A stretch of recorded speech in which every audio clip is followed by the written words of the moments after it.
बहुत साल पहले एक गांव था जहां बच्चों के सपने हवा में तैरते थे। गांव का नाम कोई नहीं जानता था क्योंकि वहां लोग सपनों में रहते थे और जागते ही भूल जाते थे। उस गांव के किनारे एक झील थी जो हर रात बदल जाती थी, कभी नीली, कभी चांदी जैसी, कभी इतनी गहरी कि उसमें खुद की परछाई भी नहीं दिखती थी। उसी झील के उस पार था एक पुराना किला। कोई उसे सपनों का किला कहता था, कोई भूली हुई हौसी का घर, लेकिन असल में वहां एक आत्मा रहती थी, एक हौसती हुई आत्मा जो कभी बच्ची थी। उस गांव में अद्या नाम की 9 साल की बच्ची रहती थी। उसकी आंखों में तारे बसते थे और उसके सवाल रात के आसमान से भी गहरे होते थे। अद्या अकेली नहीं थी, उसकी एक खास दोस्त थी, मीशा नाम की एक सफेद चिड़िया जो बोल नहीं सकती थी लेकिन उसके साथ हर रहस्य साझा करती थी।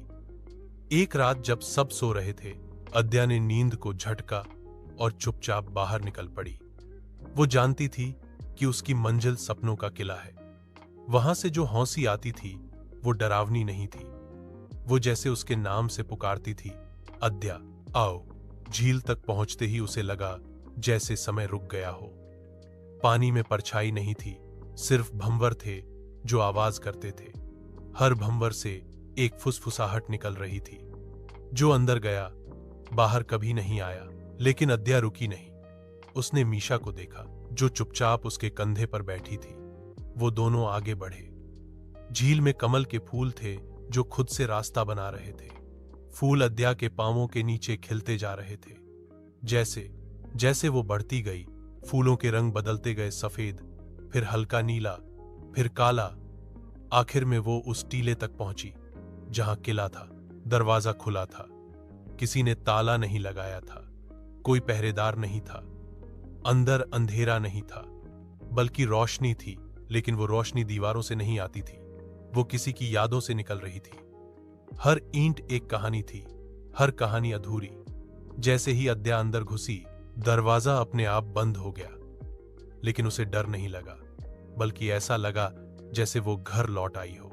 अंदर चलते हुए उसे बहुत से चित्र दिखे, बच्चे जो हंस रहे थे, लेकिन उनके चेहरे धुंधले थे। एक दर्पण था जो उसे दिखाता नहीं था, बल्कि उसकी दादी की आवाज दोहराता था, जो सपना अधूरा हो वही आत्मा बनता है।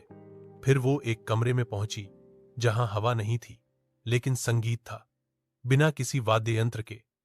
वहां एक घड़ी टिकी थी, वक्त की उल्टी गिनती चल रही थी। Hub punt. अद्या मुस्कराई और बोली, मैं हर पल जीऊंगी। फिर वो एक सीढ़ी से नीचे गई। ये सीढ़ियां सीधी नहीं थी, हर सीढ़ी एक सपना थी। पहले कदम पर उसे एक बच्चा दिखा जो पतंग उड़ाते हुए गिर गया था। उसका सपना था उड़ना, पर वो गिर गया। दूसरे पर एक लड़की थी जो गा रही थी, पर उसकी आवाज किसी ने नहीं सुनी। तीसरे पर एक बूढ़ा था जो अकेले सोता था क्योंकि उसका बेटा लौटकर नहीं आया। हर आत्मा की एक कहानी थी और अद्या उन्हें सुनती जा रही थी। वो जैसे जैसे आगे बढ़ती गई, सपनों की परछाइयां गहरी होती गई। उसे एक कमरा मिला जिसमें कोई नहीं था, लेकिन जमीन पर पंख बिछे थे। मीशा वहां से उड़ गई। अद्या अकेली हो गई, लेकिन तभी हवा में एक हौसी गूंजने लगी, वही हौसी जो उसने किले के बाहर सुनी थी। हौसी अब पास आ रही थी। उसके सामने एक नीली रोशनी बनी, फिर धीरे धीरे वो एक चेहरे में बदल गई। वो एक बच्ची थी, लगभग अद्या की ही उम्र की, पर उसकी आंखों में बारिश थी। उसने अद्या से कहा, क्या तुम मेरी कहानी सुनोगी? अद्या बोली, मैं तुम्हारी कहानी जीऊंगी। तभी एक दरवाजा अपने आप खुला। उसके पीछे सिर्फ नीला कोहरा था। उस आत्मा ने अद्या का हाथ पकड़ा और दोनों उस कोहरे में चले गए। वहां कोई जमीन नहीं थी, कोई आकाश नहीं, सिर्फ तैरते हुए सपने थे। एक सपना था जिसमें एक बच्चा हर बार एक ही सीढ़ी चढ़ता था, लेकिन ऊपर नहीं पहुंच पाता। एक सपना था जिसमें एक मां हर रात दरवाजा देखती रहती थी, लेकिन कोई नहीं आता। अद्या इन सपनों को छूती और उनमें रंग भरती। हर बार जब वो किसी आत्मा की अधूरी कहानी पूरी करती, वो आत्मा हंसते हुए रोशनी में बदल जाती। लेकिन एक सपना ऐसा था जो बदलता नहीं था। वो सपना खुद नीरा का था। उसकी कहानी कोई नहीं जानता था। अद्या ने उससे पूछा, तुम कौन थी? नीरा बोली, मैं भी कभी अद्या थी। कहानी यहीं उलझ गई। नीरा ने बताया कि वो भी कभी एक लड़की थी जो आत्माओं को समझती थी, लेकिन एक दिन एक सपना इतना गहरा हो गया कि वो उसमें खो गई। अब वो सबको बचा रही थी, लेकिन खुद को नहीं। अद्या ने कहा, मैं तुम्हें भी पूरा करूंगी। इसके बाद दोनों एक ऐसे कमरे में पहुंचे जहां दीवारें नहीं थीं, बस आईने थे। हर आईना एक सपना था जो दोबारा देखने के लिए बचा था। अद्या उनमें झांकती गई, हर सपने को पहचानती गई और धीरे धीरे वो आत्माओं की रक्षक बन गई। अब वो डरती नहीं थी, अब वो सपनों की रखवाली करती थी। इसी तरह कहानी चलती रही, आत्माएं मिलती गईं, सपने पूरे होते गए और एक दिन सपनों का किला हंस पड़ा जोर से, खुलकर, जैसे हजारों बच्चों की हंसी एक साथ गूंज उठी हो, क्योंकि अब वहां अद्या थी। समय बीत चुका था। सपनों का किला अब केवल ईंटों और कहानियों से नहीं, बल्कि आत्माओं की हौसी और बच्चों की उम्मीदों से बना था। हर कोना वो कहानियां दोहरा रहा था जो कभी अधूरी थीं, अब पूरी हो चुकी थीं। लेकिन एक दरवाजा ऐसा था जो कभी खुला ही नहीं था। उसे कहते थे वापसी का द्वार।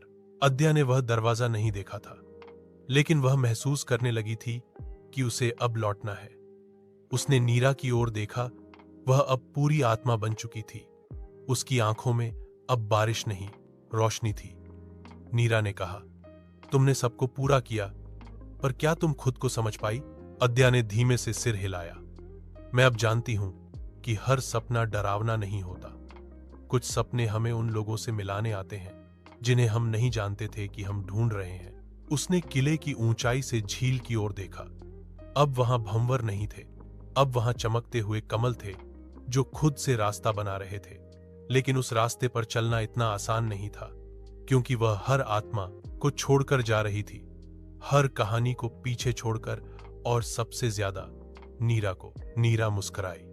कभी कभी हमें जाना पड़ता है ताकि बाकी सब रह सकें। अद्या की आंखों में आंसू नहीं थे, क्योंकि उसने अब डर को पीछे छोड़ दिया था।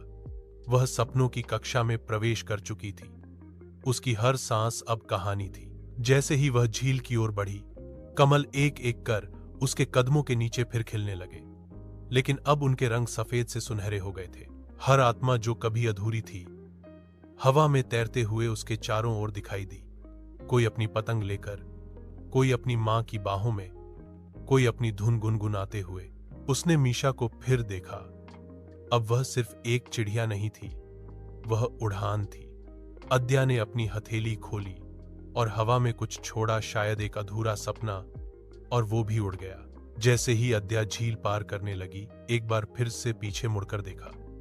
सपनों का किला अब रोशनी से भरा था और एक नई हौसी उसमें गूंज रही थी। लेकिन अब वह आत्मा की हौसी नहीं थी, वह जिंदगी की हौसी थी। जैसे ही उसने झील की आखिरी सीढ़ी पार की, आसमान बदल गया। दिन रात में बदला और फिर उजाले में। वह अपने गांव में थी, पर गांव अब वैसा नहीं था। लोग जाग चुके थे, सपने अब उनकी आंखों में थे। कोई सोया नहीं था, क्योंकि हर कोई अब जानता था कि हर सपना एक रास्ता है और हर बच्चा एक कहानी। अद्या वापस अपने घर पहुंची। उसकी मां उसे देखकर चुप हो गई, फिर बिना कुछ कहे उसे गले से लगा लिया। उस दिन कोई सवाल नहीं पूछा गया, कोई जवाब नहीं दिया गया, क्योंकि कुछ यात्राएं शब्दों से परे होती हैं। रात में अद्या अपनी खिड़की से आसमान देख रही थी। हर तारा उसे किसी आत्मा की तरह लग रहा था। मीशा अब हर रात उसकी खिड़की पर बैठती थी, और सपनों का किला, वह अब उसके भीतर था। अब जब कोई बच्चा सपना अधूरा छोड़ता था, अद्या सोते सोते मुस्कुराती थी, क्योंकि अब वह जानती थी कि कोई न कोई, कहीं न कहीं उसे पूरा करने निकल पड़ा है।